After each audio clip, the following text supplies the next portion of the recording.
I live by myself in downtown Toronto in a 2-bedroom condo that has one room for myself and then of course one room for my Lego collection. Here in this Lego room I store over 400,000 Lego parts and over 1,500 Lego sets making up this entire room. For the most part I try and keep all the Lego contained in this one area, and that's why I have a dedicated Lego room for my hobby. However, because I do live alone and because Lego is such a big part of my life, one of the things that I did when I moved into this condo is decorate my condo with a little bit of my Lego sets. From all the videos and the room tours I made, you guys have seen the Lego I have on display here dozens of times. However, I haven't really shown you some of the Lego that's in the main part of my house, so that's exactly what this video is going to be.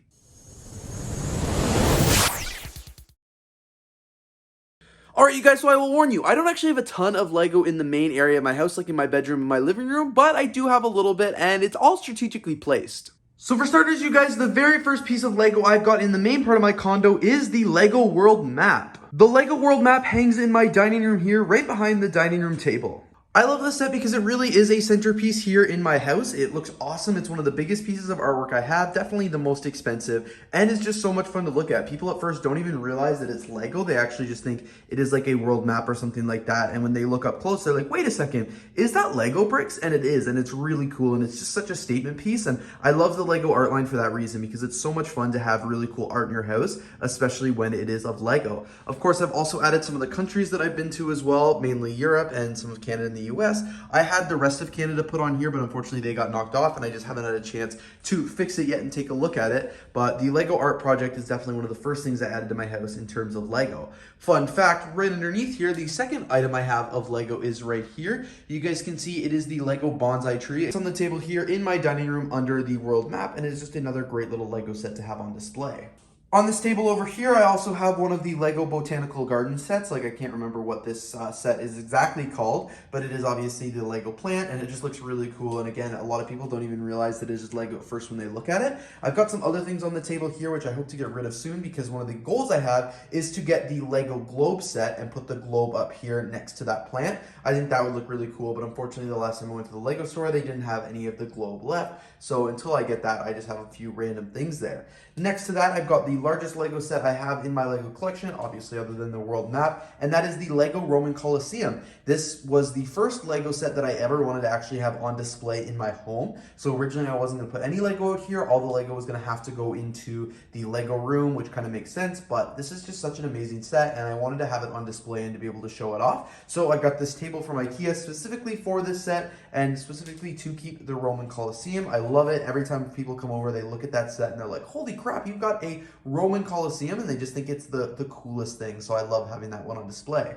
So I've got a wall of photos over here, and I don't want to show you too many of them because they've got a lot of my friends and family, but one of the things that I do have on this wall of photos is a Lego CN Tower. This is actually from a BrickFet build a couple of years ago, I believe. I think that's where I got it, one of their event kits, and because I obviously live in Toronto, I wanted to have the CN Tower on display, and it just goes so great with all of my photos here. It looks awesome. Underneath one of the tables behind my couch here, I've also got the Lego Architecture Empire State Building. This is a much older Lego set, and because it is so modern and nice looking, I knew it would go perfect in the rest of my house. So you guys can see here, it's like next to a bunch of other home decor crap, but it looks really, really cool there. And again, this is one of the ones where most people just walk by it. They don't even realize it's a Lego set or anything like that. And fun fact, this is not the only New York Lego set that I have in my apartment, because there's actually one in my bedroom as well. Here on the desk in my bedroom, I've actually got the Lego architecture set of New York City. So this is a really fun one. It's got the Statue of Liberty, the Empire State Building, the Chrysler Building, the Flatiron Building, and of course, One World Trade. I'm a huge fan of New York City, and I love looking at places that I've traveled before and I love to go. So that's why I have this one here on my desk so I can always see it.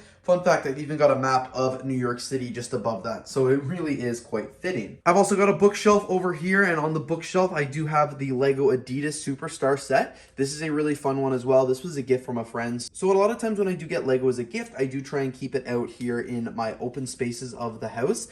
So I do get gifts once in a while, like this was a gift, and the New York City set was a gift, just so when people come over, they don't ask me like, hey, where's that gift? And I have to explain to them that I don't have it here, because my friends don't know I have a Lego room. It's like a hidden room in my condo, so they wouldn't know that that was a thing. So that's why I keep some of these sets on display, but it is the Lego Adidas Superstar, and you know, it really does look great here on my shelf in my bookshelf. And finally, the last Lego items that I have in my house are actually on the coffee table here in my bedroom. One is the Lego Marble Maze. This is a JK Brickwork set from Lego Ideas. And then I've also got a few Lego books. These are really fun ones. These are cool looking coffee table books. So I've got Lego Space, The Cult of Lego, and A Beautiful Lego Wild, just because these are really cool books to look at. I like just going, scrolling through them and seeing what they have on the inside there and looking at some of the pictures, and they're always fun for friends and stuff to see as well. Sometimes I swap this set out for the checkers set, the Marble Maze and the checkers. I used to keep the one in here and one on the coffee table in my living room, but I put some other books on the coffee table in my living room now. That's why I just rotate the two checker sets and the Marble Maze sets between the coffee table here in my bedroom.